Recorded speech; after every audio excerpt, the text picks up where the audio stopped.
Box অফিসে মারকাটারি ঝড় তুলেছে নাগ আশ্বিনের কালকি সিনেমা। নানা চমকের এই সিনেমার একটি আলোচিত দিক হলো লুক। সিনেমায় চরিত্ররা এসেছেন সময় সাপেক্ষ সব মেকআপ নিয়ে। এর মধ্যে বর্ষিয়ান অভিনেতা অমিতাভ বচ্চন অন্যতম। 40% বেশি গ্লো, বিশ্বের 1 নম্বর গ্লো ক্রিম, নতুন গ্লো এন্ড লাভলি।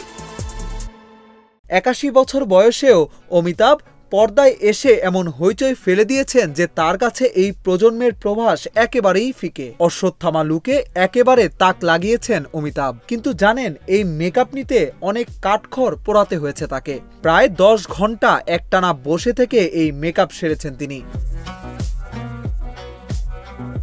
সম্প্রতি অমিতাভের অশ্বত্থামা লুকের ছবি শেয়ার করে মেকআপ আর্টিস্ট করণদীপ সিং লিখলেন, কালকির পুরো টিমকে শুভেচ্ছা। বক্স অফিসে যেভাবে ঝড় তুলেছে এই ছবি তা দেখে বোঝা যাচ্ছে কালকি গোটা বিশ্বে রেকর্ড করবে।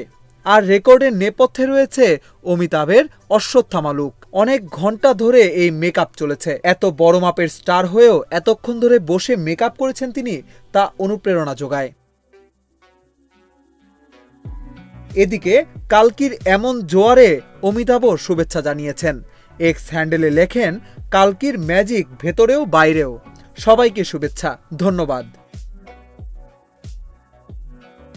27 জুন রিলিজের প্রথম দিন বিভিন্ন ভাষায় 2D এবং 3D ভার্সনে আয়ের নিরিখে 200 কোটির দুয়ারে দাঁড়িয়েছিল এই ছবি, যাকে বলে বাম্পার ওপেনিং। মাত্র 4 দিনেই কালকি ছুঁয়ে ফেলে 500 কোটি রুপির মাইলস্টোন। শেষ হিসেব পাওয়া পর্যন্ত ছবির আয় প্রায় 700 কোটির উপরে।